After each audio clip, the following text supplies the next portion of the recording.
ترأس الوزير الأول عبد العزيز جراد اليوم الخميس اجتماعا للحكومة تم خلاله دراسة 5 مشاريع مراسيم تنفيذية تخص قطاعات الداخلية والمالية والتربية الوطنية والفلاحة.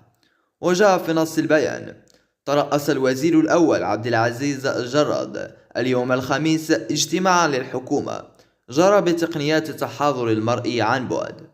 وطبقا لجدول الأعمال، درس أعضاء الحكومة 5 مشاريع تنفيذية قدمها الوزراء المكلفون بالداخلية، المالية، التربوية الوطنية والفلاحة.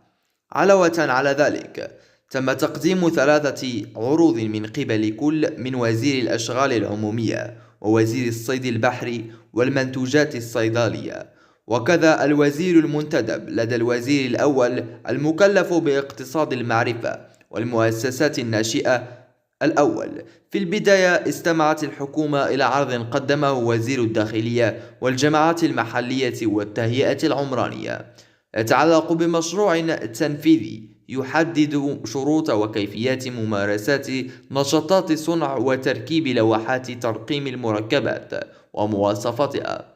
يهدف مشروع هذا المرسوم التنفيذي إلى تأطير نشاطات الصنع وتركيب اللوحات الترقيم أو المركبات كناشطين مقتنعين يخضعان للحصول على اعتماد، كما يحدد كيفية ممارسات هذه النشاطات وكذا التزامات المتعاملين، ويضبط بعض المواصفات التقنية للوحة ترقية المركبات. وبالتالي يرمي مشروع المرسوم إلى مرافقة وتأطير هذين النشاطين من خلال ضمان رقابة من طرف السلطات العمومية عليهما في إطار القانون. بعد ذلك استمعت الحكومة إلى عرض قدمه وزير المالية حول مشروع مرسوم تنفيذي يحددان مشروع شروط وتسجيل البرامج وكيفية تسيير وتفويض الاعتمادات المالية. يهدف مشروع المرسوم التنفيذي الأول إلى تحديد شروط نضج وتسجيل البرامج، ويشكل الإطار التنظيمي المرجعي الذي من شأنه أن يسمح بتحديد شروط وإجراءات الواجب اتباعها من أجل اقتراح ونضج وتسجيل كل نوع من البرامج، ويمثل أداة من الأدوات الضرورية توضح الميزانية للبرنامج. أما مشروع المرسوم التنفيذي الثاني فإنه يسمح بتحديد فاعلي تسيير الاعتمادات ويحدد مهامهم وفقا لتنظيم تسيير مالي سلمي. وتجدر الإشارة إلى أن هذين النصين يهدفان إلى تحسين الكفاءات والممارسات المتعلقة بالالتزام بالمحاسبات والشفافية في مجال المشاريع والتسيير، من خلال التأكيد على تحقيق الأهداف المحددة وعلى بلوغ النتائج المرجوة. فضلا على ذلك، استمعت الحكومة لعرض قدمه وزير التربية الوطنية حول مشروع تنفيذي يحدد شروط وكيفيات الاستفادة من المنحة المدرسية الخاصة. يهدف مشروع هذا المرسوم التنفيذي إلى تحديد شروط وكيفية الاستفادة من المنحة المدرسية لفائدة التلاميذ الموزعين المتمدرسين بمؤسسات التربوية والتعليم العمومي، وكذا التلاميذ ذوي الاحتياجات الخاصة المتمدرسين في المؤسسات المتخصصة، ويرمي بذلك إلى وضع إطار قانوني جديد لإضاء مزيد من الشفافية في الاستفادة من هذه المنحة التي يستحقها، وذلك من خلال دراسات الملفات والوضع الاجتماعي للمعنيين.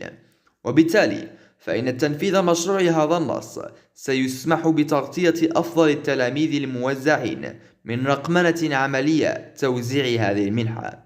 من جهة أخرى، استمعت الحكومة إلى عرض قدمه وزير الفلاحة والتنمية الريفية حول مشروع مرسوم تنفيذي يعدل ويتمم المرسوم التنفيذي رقم 87.96 المؤرخ في 1996، والمتضامن إنشاء الديوان الوطني للأراضي الفلاحية.